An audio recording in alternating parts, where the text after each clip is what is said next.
Shri Gurubhyo Namaha, Shri Matre Namaha. Welcome to Vedajanani. Narayaniyam, Dashakam 67. Vrittam Upendra Vajra. In Dashaka 67, the story continues with the Gopikas becoming a little bit proud and Krishna disappearing to teach them a lesson and their desperate search for him. Let's see the meanings of the shlokas, English meanings, followed by Tamil meanings. Hey Krishna, the Gopikas were enjoying the greatest possible bliss while playing with you.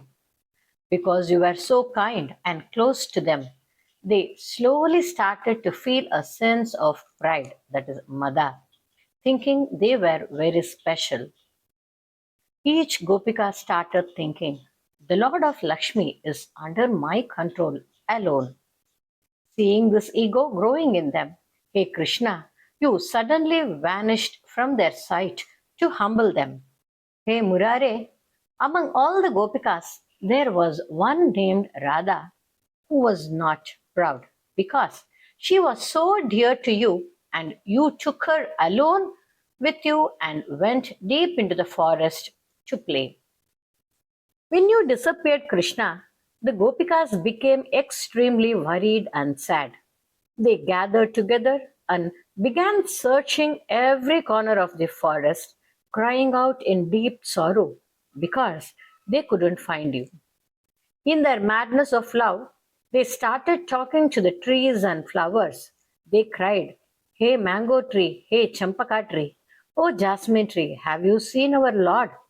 He has stolen our hearts and gone away. One Gopika, lost in thought, suddenly shouted, friends, I see him right in front of me. She was actually seeing you in her mind, but her words made their other Gopikas feel even more in pain because they still couldn't see you.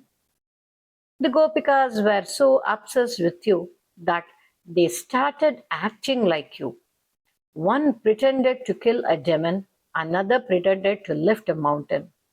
While doing this, they found Radha, whom you had eventually left behind when she too developed a little pride. They all went back to the banks of the Yamuna as darkness fell. They sat together and sang about your glories, your great qualities, weeping loudly and praying for you to come back. Hey Krishna, Gurvairappa, seeing them so heartbroken, you couldn't stay away any longer. You appeared right in front of them with a gentle smile, looking so beautiful that your charm, the god of love himself. The Gopikas were so happy to see their beloved Lord again that they didn't know what to do first. Some stared, some cheered, and some cried with joy.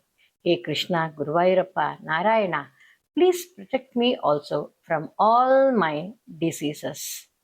Krishna, உன்னுடைய விளையாடி எல்லையில்லா பேரின்பத்தை அடைந்த அந்த கோபிகைகளுக்கு ஒரு கட்டத்தில் நான் தான் மிகச் சிறந்தவன் என்ற தலைகணம், அதாவது கர்வம் ஏற்பட்டது. உலகத்தையே மயக்கும் இந்த கிருஷ்ணன் என் ஒருத்திக்கு மட்டுமே சொந்தம் என்று ஒவ்வொரு கோபிகையும் நினைத்தனர். கோவிந்தா, அவர்களின் இந்த கர்வத்தை கண்டவுடன் நீ அங்கிருந்து திடீரென்று மறைந்து போனாய். ஹே முராரே, கோபிகைகளில் ராதை என்பவள் மட்டும் கர்வமில்லாமல் இருந்தாள். உனக்கு மிகவும் பிரியமான அவளை மட்டும் அழைத்து கொண்டு நீ அடர்ந்த காட்டிற்குள் சென்று தனியாக விளையாடினாய். நீ மறைந்ததை கண்ட கோபிகள் மிகவும் வருந்தினர். எல்லோரும் ஒன்று கூடி காடு காடாக அலைந்து உன்னை தேடினார்கள். உன்னை பிரிந்த துயரம் அவர்களை வாட்டியது. அவர்கள் காட்டில் உள்ள மாமரம், செண்பக மரம், மல்லிகை போன்ற செடி கொடிகளிடம் எங்கள் இதயத்தை திருடிய அந்த கல்வனை கிருஷ்ணனை நீங்கள் பார்த்தீர்களா என்று அழுது கொண்டே கேட்டனர். உன்னை நினைத்து நினைத்து உருகிய ஒரு கோபி, தோழிகளே, இதோ கண்ணன் என் முன்னே நிற்கிறான் என்று கத்தினாள். அவள் தன் மனக்கண்ணால் கண்டதை சொன்னதும் மற்ற கோபிகைகளுக்கு இன்னும் அதிக வருத்தத்தை தந்தது. உன்னையே நினைத்து கொண்டிருந்த அவர்கள் உன்னை போலவே நடிக்கத் தொடங்கினர். ஒருத்தி பூத்தனையை வதம் செய்வது போலவும், ஒருத்தி கோவர்தன மலையை தூக்குவது போலவும் செய்தனர். பிறகு வழியில் நீ விட்டு சென்ற ராதையை கண்டனர். இருள் சூழும் நேரத்தில் அவர்கள் அனைவரும் யமுனை கரைக்கு திரும்பினார்கள். அங்கே அமர்ந்து உன்னுடைய கல்யாண குணங்களை பாடி நீ மீண்டும் வர வேண்டும் என்று கதறி அழுதனர். கிருஷ்ணா, அந்த பெண்களின் வருத்தத்தை தாங்க முடியாமல் நீயோ அவர்கள் முன்னே மீண்டும் தோன்றினாய். மன்மதனையே மயக்கும் அழகுடன் இதழில் புன்னகையுடனும் நீ காட்சி அளித்தாய். தங்கள் அன்புக்குரிய கிருஷ்ணனை கண்டவுடன் அந்த பெண்கள் அடைந்த மகிழ்ச்சிக்கு அளவே இல்லை. ஆனந்தத்தில் அவர்கள் என்ன செய்வது என்று தெரியாமல் திகைத்தனர். ஹே கிருஷ்ணா, குருவாயிரப்பா, அனந்தா, அப்படிப்பட்ட நீ என் நோய்களை தீர்த்து என்னை காப்பாற்ற வேண்டும். Let's chant the Dashaka slowly, each shloka 2 times. स्फुरत्परानन्द रसात्मकेन त्वया समासादित भोगलीला असीममानन्द भरं प्रपन्ना महान्तमापुर्मदम् अम्बुजाक्षः स्फुरत्परानन्द रसात्मकेन त्वया समासादित भोगलीलाः असीममानन्द भरं प्रपन्ना महान्तमापुर्मदमम्बुजाक्ष निलीयते सौ मयि मय्यमायां रमापतिर्विश्वमनोभिरामः इति स्म सर्वा कलिताभिमानाः निरीक्ष्य गोविन्द तिरोहितो भुः निलीयते सौ मयि मय्यमायां रमापतिर्विश्वमनोभिरामः इति स्म सर्वा कलिताभिमानाः निरीक्ष्य गोविन्द तिरोहितो भुः राधाभिधां तावत् अजात गर्वाम् अतिप्रियां गोपवधूं मुरारे भवानुपादाय गतो विदूरम् तया सह स्वैरविहारकारीं राधाभिधां तावत् अजात गर्वाम् अतिप्रियां गोपवधूं मुरारे भवानुपादाय गतो विदूरम् तया सह स्वैरविहारकारीं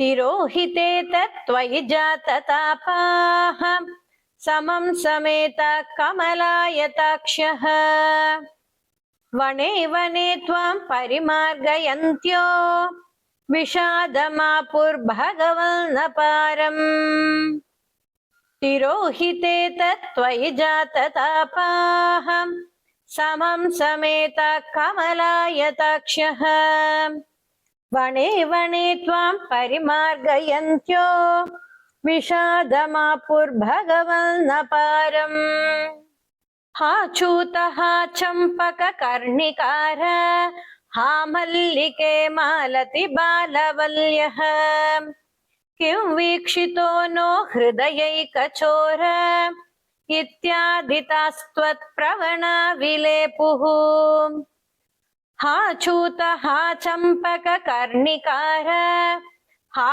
मल्लिके मालति बालवल्यः किं वीक्षितो नो हृदयैकचोर इत्यादितास्त्वत्प्रवणा विलेपुः निरीक्षितोऽयं सखि पङ्कजाक्षः पुरो ममेत्याकुलमालपन्ति त्वां भावना चक्षुषि वीक्ष्य काचित् तापं सखीनां त्विगुणीचकार निरीक्षितोऽयं सखि पङ्कजाक्ष पुरो ममेत्याकुलमालपन्ति त्वां भावना चक्षुषि वीक्ष्य काचित् तापं सखीनां त्विगुणीचकार त्वदात्मिकास्ता यमुना तटान्ते तवानुचक्रु किल चेष्टितानि विचित्य भूयोऽपि तथैव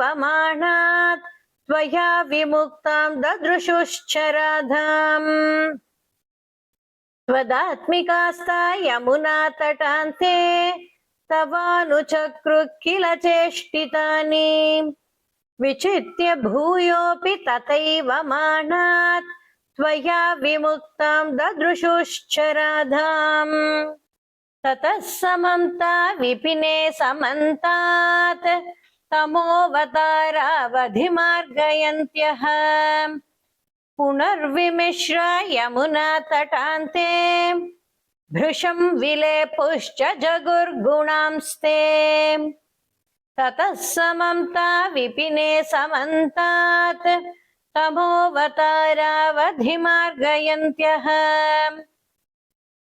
पुनर्विमिश्र यमुना तटान्ते भृशं विलेपुश्च जगुर्गुणांस्ते तथा व्यथा सङ्कुलमानसानां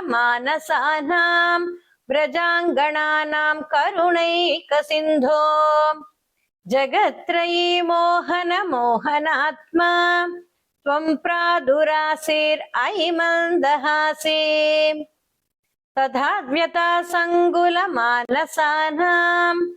व्रजाङ्गणानां करुणैकसिन्धो जगत्त्रयी मोहनात्मा त्वं भ्रातुरासीर्अयि मन्दहासी सर्वत्र गोविन्द नाम संकीर्तनं गोविन्द गोविन्द संदिग्ध संदर्शनम् आत्मकान्तं त्वां वीक्ष्य तन्व्यः सहसा तदानीं किं न चक्रु प्रमदाति भारात् सत्वं गदात् पालय मारुतेश संदिग्ध संदर्शनम् आत्मकान्तं त्वां वीक्ष्य तन्व्यः सहसा तदानीं किं न चक्रु प्रमदाति भारात् सत्वं गदात् पालय मारुतेश सर्वत्र गोविन्द नाम संकीर्तनं गोविन्द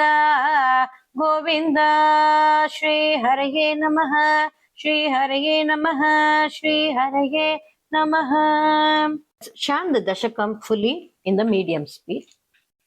स्फुरत्परानन्द रसात्मकेन त्वया समासादित भोगलीलाः असीममानन्द भरं प्रपन्ना महान्तम् आपुर्मदमम्बुजाक्षः निलीयते सौ मयि मय्यमायां रमापतिर्विश्वमनोभिरामः इति स्म सर्वा कलिताभिमानाः निरीक्ष्य गोविन्द तिरोहितो भुः राधाभिधां तावत् अजात गर्वामतिप्रियां गोपवधू मुरारे भवानुपादाय गतो विदूरं तया सह स्वैरविहारकारी तिरोहिते तत्त्वयि जाततापाः समं समेत कमलायताक्षः वने वने त्वां परिमार्गयन्त्यो विषादमापुर्भगवन्नपारम् हा चूत हा चम्पक कर्णिकार हा मल्लिके मालति बालवल्यः किं वीक्षितो नो हृदयैकचोर इत्यादितास्त्वत्प्रवणा विलेपुः निरीक्षितोऽयं सखि पङ्कजाक्षः पुरो ममेत्य कुलमालपन्ति त्वां भावना चक्षुषि वीक्ष्य काचित् तापं सखीनां त्रिगुणी चकार त्वदात्मिकास्ता यमुना तटान्ते तवानुचक्रु किल चेष्टितानि विचित्य भूयोऽपि तथैव माना त्वया विमुक्तां ददृशुश्चराधाम् ततः समन्ता विपिने समन्तात् तमोऽवतारावधिमार्गयन्त्यः पुनर्विमिश्र यमुना तटान्ते वृषं विलेपुश्च जगुर्गुणांस्ते तथा व्यथा सङ्कुलमानसानां व्रजाङ्गनानां करुणैकसिन्धो जगत्त्रयी मोहनात्मा त्वं भ्रातुरासीर्अयि मन्दहासी सर्वत्र गोविन्द नाम संकीर्तनं गोविन्द गोविन्द संदिग्ध संदर्शनम् आत्मकान्तं त्वां वीक्ष्य धन्यः सहसा तदानीं किं किं न चक्रु प्रमदाति भारात् सत्वं गदात् पालय मारुतेश सर्वत्र गोविन्द नाम संकीर्तनं गोविन्द गोविन्द श्रीहरये नमः श्रीहरये नमः श्रीहरये नमः. I request you to subscribe to Veda Janani and hit a like and share with your family and friends.